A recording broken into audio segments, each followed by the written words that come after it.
Hello, I'm Marcus T. Anthony, and I like to call myself a post-conventional futurist. Now, a futurist is a person who thinks about the future, analyzes the future, and if they're foolish enough, they may even try to predict the future. Post-conventional means beyond the normal. So I like to think outside the box when I think of futures. That's why I created the idea of deep futures. And in the rest of this video, I'm going to quickly go over what deep futures are, because I think this is really important. The first thing about deep futures is that they inspire us. So they draw us forward with a positive or a desirable future, a preferred future. And they fill us with hope of the world that can be better than the current world. And they perhaps touch something deep within us. Secondly, deep futures are big picture.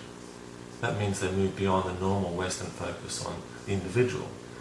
And they include maybe the family, the community or the town, the cultural, the civilizational, the Gaian, that means connection with nature, and even the cosmic and the spiritual dimensions of the human experience. So these things are absolutely crucial to deep futures. Deep futures are also multi-perspective. What does that mean?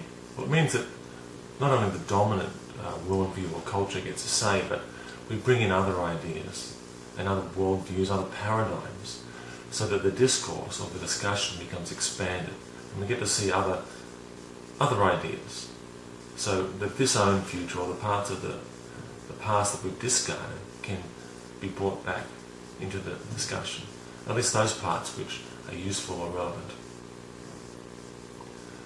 Now, deep futures are also very meaningful. They're not just amusing or titillating or entertaining.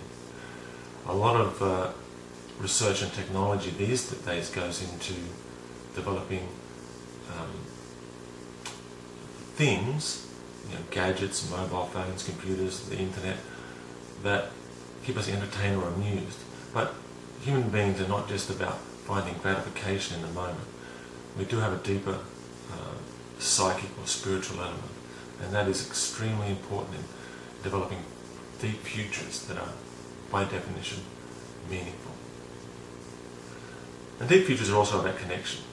So we need to connect with ourselves, with our own psyche, with our intuitive mind. We need to connect with each other. We need to connect with nature and the planet, and ultimately also the spiritual dimensions of mind, as I mentioned. Deep futures also allow or honour values, universal human values. So things like peace, justice, love, and freedom. And that includes not only freedom of thought and freedom of information, freedom of expression, but financial freedom. Now, simply because I'm suggesting that crass materialism isn't enough doesn't mean that we should ignore the material and financial aspects of life, because they are very important. So freedom includes financial and material freedom. Now, considering all this, it's also very important to understand that every image of the future, every philosophy of the future, including my own, includes implicit hegemonies. This means somebody wins and somebody loses. And there are some people in power, and there are some people who are disempowered. And we need to understand this and start to distribute power and knowledge in a broader way. So that's an important part of deep futures also. Now, what I call the Western critical rational worldview is only one possible future.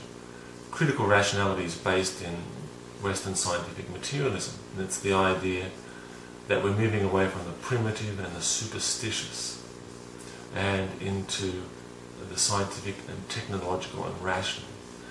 But actually some of those disowned parts of the future, or disowned parts of the past, which can create our futures, are also very important, because indigenous cultures and spiritual and philosophical traditions which we've disowned contain very important wisdom and understanding about what it is to be human. And we need to take those parts with us. You can't just discard them.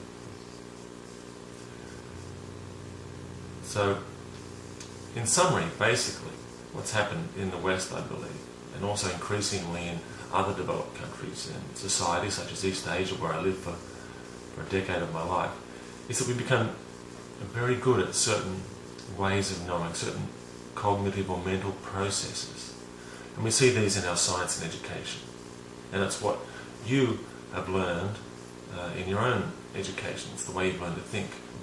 And what we've learned to do is we've instilled in people a great capacity to analyse, to classify, if you're a scientist, to experiment, to decodify, to break things down. But we've lost the capacity for some other very important ways of knowing, intuitive and the spiritual, to be able to bring things back together, to see the big picture, to synthesize.